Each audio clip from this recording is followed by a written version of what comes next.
കർത്താവിനാൽ അനുഗ്രഹിക്കപ്പെട്ടവരെ, മലങ്കര കാത്തലിക് ടിവിയുടെ സന്തോഷത്തിൻ്റെ സദ്വാർത്ത എന്ന സുവിശേഷ പ്രസംഗ പ്രോഗ്രാമിൻ്റെ പുതിയ ഒരു എപ്പിസോഡിലേക്ക് സ്നേഹ സ്വാഗതം.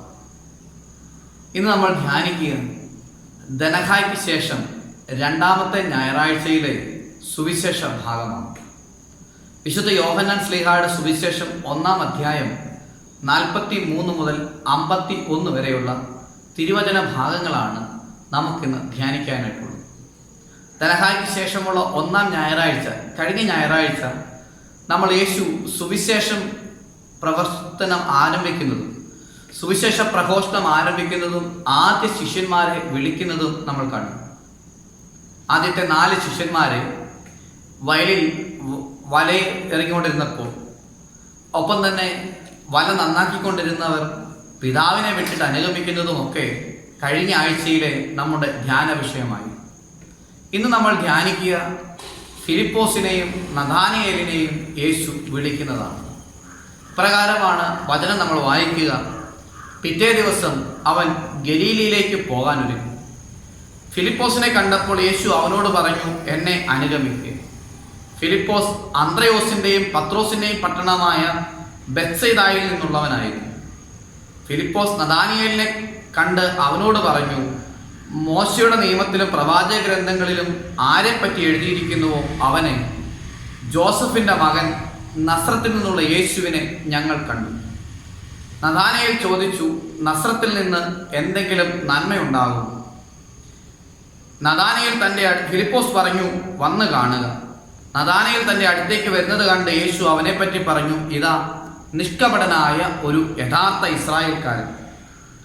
അപ്പോൾ നഥാനിയേൽ ചോദിച്ചു, നീ എന്നെ എങ്ങനെ അറിയുന്നു? യേശു മറുപടി പറഞ്ഞു, ഫിലിപ്പോസ് നിന്നെ വിളിക്കുന്നതിന് മുമ്പ് നീ അത്തിമരത്തിൻ്റെ ചുവട്ടിലിരിക്കുമ്പോൾ ഞാൻ നിന്നെ കണ്ടു. നഥാനിയേൽ പറഞ്ഞു, റബി, അങ്ങ് ദൈവപുത്രനാണ്, ഇസ്രായേലിൻ്റെ രാജാവാണ്. യേശു പറഞ്ഞു, അത്തിമരത്തിൻ്റെ ചുവട്ടിൽ നിന്നെ കണ്ടു എന്ന് ഞാൻ പറഞ്ഞതുകൊണ്ട് നീ എന്നെ വിശ്വസിക്കുന്നു അല്ലേ? എന്നാൽ ഇതിനേക്കാൾ വലിയ കാര്യങ്ങൾ നീ കാണും. അവൻ തുടർന്നു, സത്യസത്യമായി ഞാൻ നിങ്ങളോട് പറയുന്നു, സ്വർഗം തുറക്കപ്പെടുന്നതും ദൈവദൂതന്മാർ കയറിപ്പോകുന്നതും മനുഷ്യപുത്രൻ്റെ മേൽ ഇറങ്ങി വരുന്നതും നിങ്ങൾ കാണും. യോഹന്നാൻ ശ്ലീഹായുടെ സുവിശേഷം 1-ാം അധ്യായത്തിൻ്റെ അവസാനത്തെ ഭാഗമാണ് നമ്മൾ ഈ വായിച്ചു കേട്ടത്. യോഹന്നാന്റെ സുവിശേഷം 1-ാം അധ്യായം 1 മുതലുള്ള വാക്യങ്ങളിൽ വലിയ വെളിപാടുകളാണ്. ആദിയിൽ ഉണ്ടായിരുന്ന വചനം ദൈവമായിരുന്നെന്നും ഈ ദൈവം എപ്പോഴും പിതാവിനോടൊപ്പമായിരുന്നെന്നും അവൻ ലോകത്തിൽ അന്ധകാരത്തിൽ പ്രകാശമായി ഉദിച്ചു എന്നും ഈ വചനം പിതാവിൻ്റെ വക്ഷസ്സിൽ ചാരിക്കിടന്ന പുത്രനാണെന്നും യോഹന്നാൻ തൻ്റെ സുവിശേഷത്തിൻ്റെ ആദ്യ ഭാഗത്ത് വെളിപ്പെടുത്തുന്നു. പിന്നീട് 2-ാം ഭാഗത്ത്, ആദ്യ അധ്യായത്തിൻ്റെ 2-ാം ഭാഗത്ത് സ്നാപയോഹന്നാനെ പറയുകയാണ്, ഈ വചനമായ ദൈവം, വചനമായ ദൈവപുത്രൻ, അവൻ ലോകത്തിൻ്റെ പാപം വഹിക്കുന്ന ദൈവത്തിൻ്റെ കുഞ്ഞാടാണ് എന്ന് വെളിപ്പെടുത്തുന്നു. ഇപ്രകാരം ദൈവത്തിൻ്റെ കുഞ്ഞാടാണ് എന്ന് ആരെപ്പറ്റി വെളിപ്പെടുത്തിയോ അവൻ്റെ പക്കലേക്ക് യോഹന്നാന്റെ ശിഷ്യന്മാരിൽ 2 പേർ, അവരിൽ ഒരാൾ അന്ത്രയോസാണ്, ചെല്ലുമ്പോൾ യേശു ചോദിക്കുകയാണ്, നിങ്ങൾ എന്തന്വേഷിക്കും? വന്നു കാണുക എന്ന് പറഞ്ഞ് അവരെ ക്ഷണിക്കുമ്പോൾ പത്രോസും കൂടെയുള്ള മറ്റേയാളും യേശുവിൻ്റെ കൂടെ പോയി വസിക്കുകയും അവനിൽ വിശ്വസിക്കുകയും ചെയ്തു. അന്ത്രയോസ് തൻ്റെ സഹോദരനായ പത്രോസിനോട്, ഞങ്ങൾ മിശിഹായി, അതായത് യഹൂദർ പ്രതീക്ഷിച്ചിരുന്ന രക്ഷകനെ കണ്ടു എന്ന് പറയും.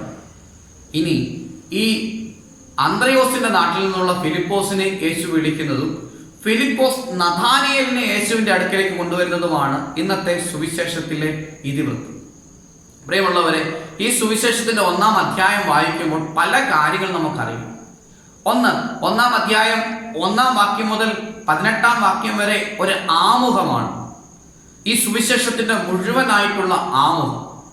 ഈ 1-ാം അധ്യായം 1 മുതൽ 18 വരെയുള്ള വാക്യങ്ങളിൽ പറഞ്ഞിരിക്കുന്ന കാര്യങ്ങളുടെ വ്യാഖ്യാനമാണ്, അല്ലെങ്കിൽ അതിൻ്റെ കൂടുതലായിട്ടുള്ള പഠിപ്പിക്കലാണ് യോഹന്നാന്റെ സുവിശേഷം ഈ 1-ാം അധ്യായം 19-ാം വാക്യം മുതൽ 21-ാം അധ്യായം അല്ലെങ്കിൽ 20-ാം അധ്യായത്തിൻ്റെ 31-ാം വാക്യം വരെയുള്ള സുവിശേഷ ഭാഗത്ത്.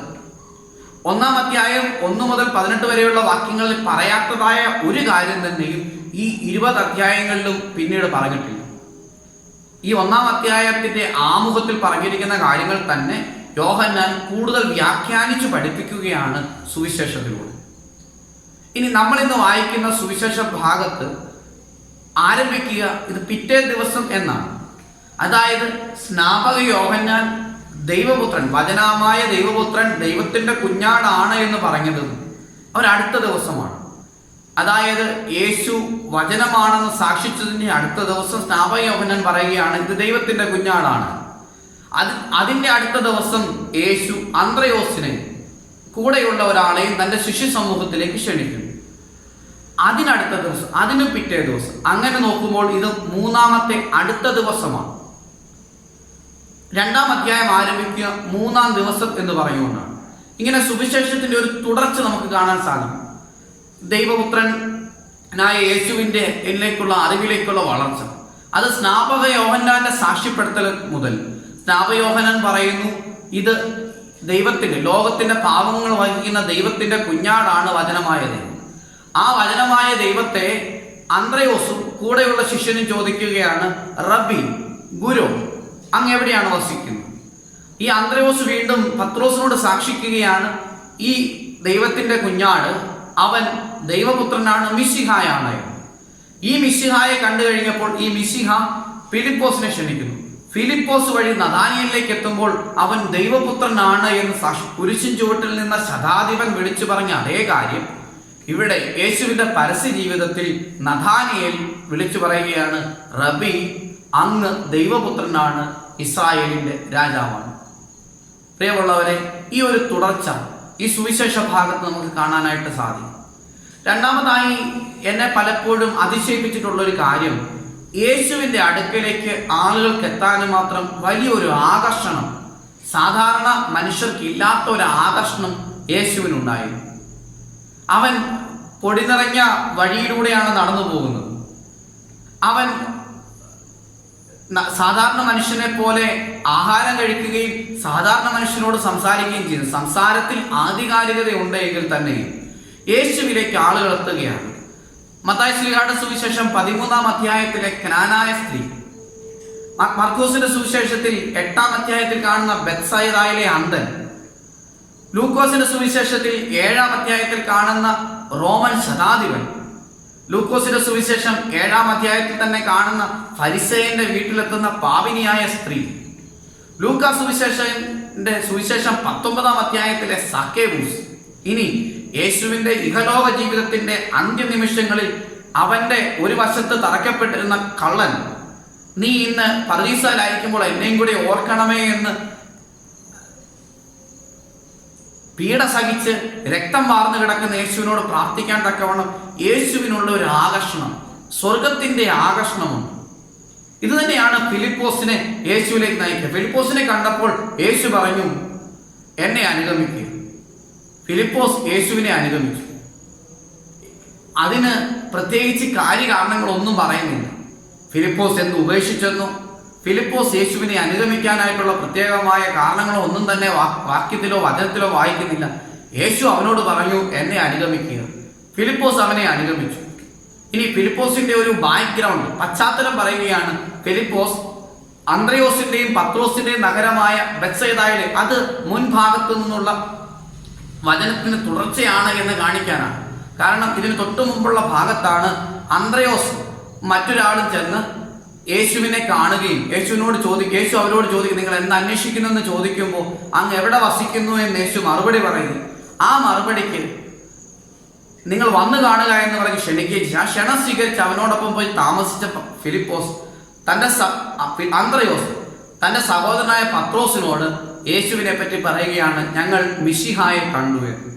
ഇതിന്റെ തുടർച്ചയാണ് ഈ ഭാഗവും എന്ന് കാണിക്കാനാണ് ഈ 44-ാം വാക്യത്തിൽ പ്രകാരം ഫിലിപ്പോസിനൊരു ബാക്ക്ഗ്രൗണ്ട്, ഒരു പശ്ചാത്തലം എഴുതി വെക്കുക. ഫിലിപ്പോസ് അന്ത്രയോസിന്റെയും പത്രോസിന്റെയും നഗരമായ ബെത്സയിദയിൽ നിന്നുള്ളവനായിരുന്നു. ഇനി ബെത്സയിദയിൽ നിന്നുള്ള ഫിലിപ്പോസ് യേശുവിനോടൊപ്പം വസിച്ചതിന് ശേഷം യേശുവിന്റെ കിട്ടിയ അനുഭവം പങ്കുവെക്കുകയാണ്. ഇത് സുവിശേഷ പ്രഘോഷണത്തിന്റെ രീതിയാണ്. സുവിശേഷ പ്രഘോഷണം എപ്പോഴും വ്യക്തിപരമായ പങ്കുവെക്കലിലൂടെയാണ്, സാക്ഷ്യപ്പെടുത്തലിലൂടെയാണ് സഭ വളരുക. കണ്ടുമുട്ടിയവർ സാക്ഷ്യപ്പെടുത്തുന്നു. യേശുവിനെ അനുഭവിച്ചവർ യേശു നൽകിയ അനുഭവം, ദൈവ അനുഭവം പങ്കുവെക്കും. അത് ആദ്യകാലത്ത് പേഴ്സൺ ടു പേഴ്സൺ ഇങ്ങനെ പറയുകയായിരുന്നു.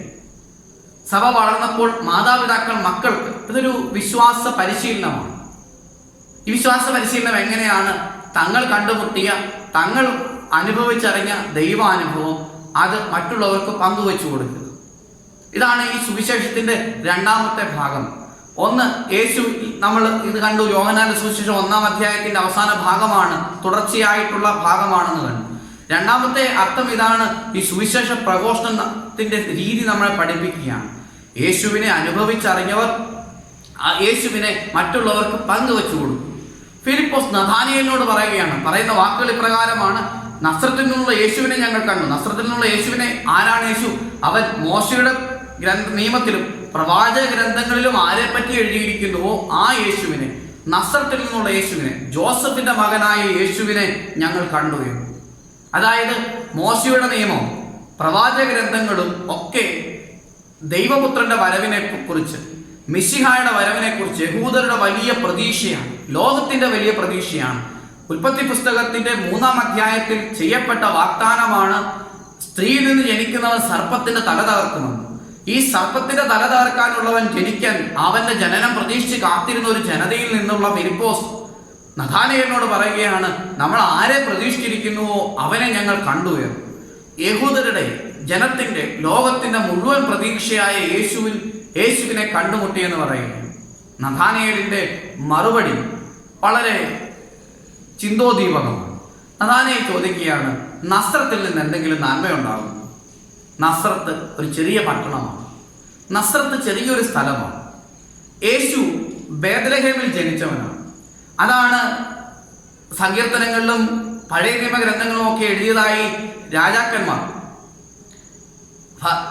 ഹെറോദോസിന്റെ കൊട്ടാരത്തിലെത്തിയപ്പോൾ പണ്ഡിതന്മാർ പറഞ്ഞത്, ബേത്ലഹേമേ നീ ഒട്ടും ഭയപ്പെടേണ്ട, നീ ഇസ്രായേലിലെ നഗരങ്ങളിൽ ഒട്ടും ചെറുതല്ല, ഇസ്രായേലിനെ ഭരിക്കാനുള്ളവൻ നിന്നിൽ നിന്ന് ജനിക്കുന്നു എന്ന് പറഞ്ഞിരുന്നു. അപ്രകാരം യേശു ബേത്ലഹേമിൽ നിന്ന് ജനിച്ചവനാണ്.